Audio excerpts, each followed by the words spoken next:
Alright, so, well, just shocked to be standing here right now.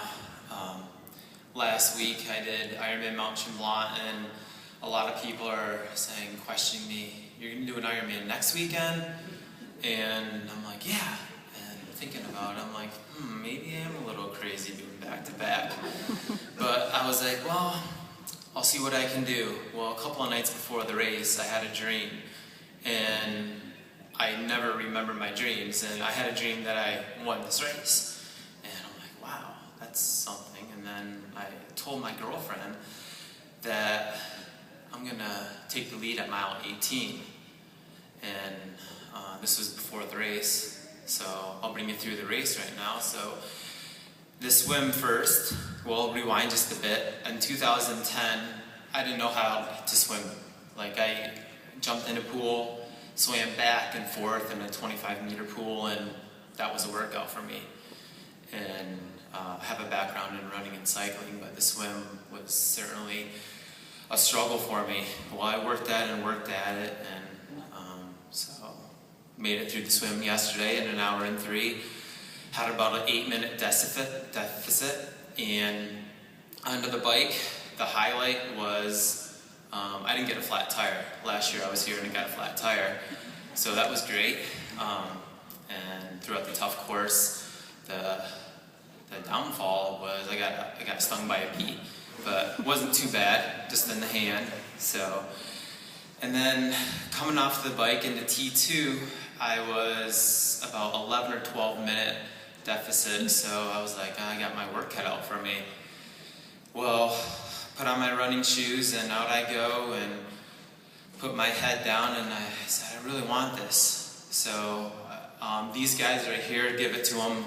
At one point, all these guys were in front of me, so I had to play catch up, and I dug deep, and at the turnaround, there was one person in front of me, about 2.5 minutes in front of me, Chris Bagg, and at that point I was like, I think I can do this. So it wasn't at mile 18, but at mile 16 and a half is when I took the lead. So it was pretty close to my dreams, and came running in to the last stretch. I finished, and the race wasn't quite done yet.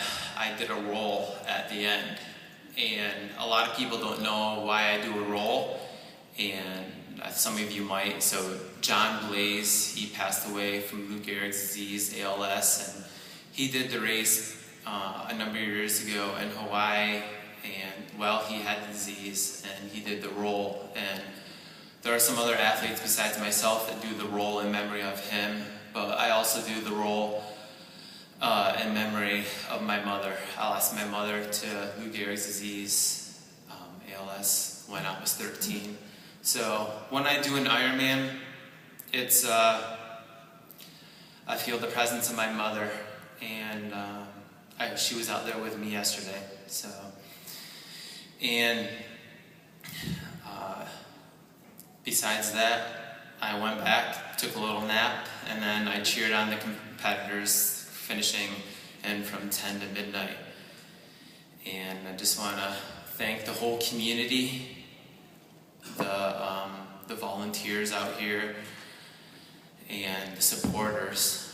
And a few days before the race, one thing that's really special about this race, I don't think any other Ironman does this, is there's a flower garden out by the swim start. And I remember last year when I came by, I looked down and I'm like, wow, this is special. I've never been to an Ironman that does this. You go down in history, and a couple days, or maybe the day before the race, a couple days before the race, I stood right on where the next mail would be, and I'm like, this would be something if you know, I could be in history.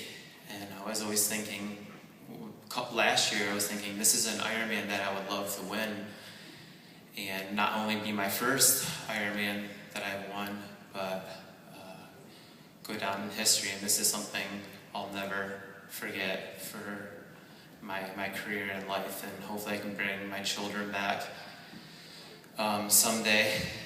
And I also have to thank one other person to add on to that, and that's my girlfriend. she's helped me out a lot.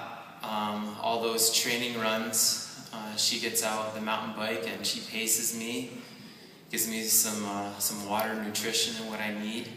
And I wouldn't be here without the support of her, the support of my family, all the volunteers again, and the community. And just I feel very blessed to be here, and thankful that I can share it with everyone here. Thank you.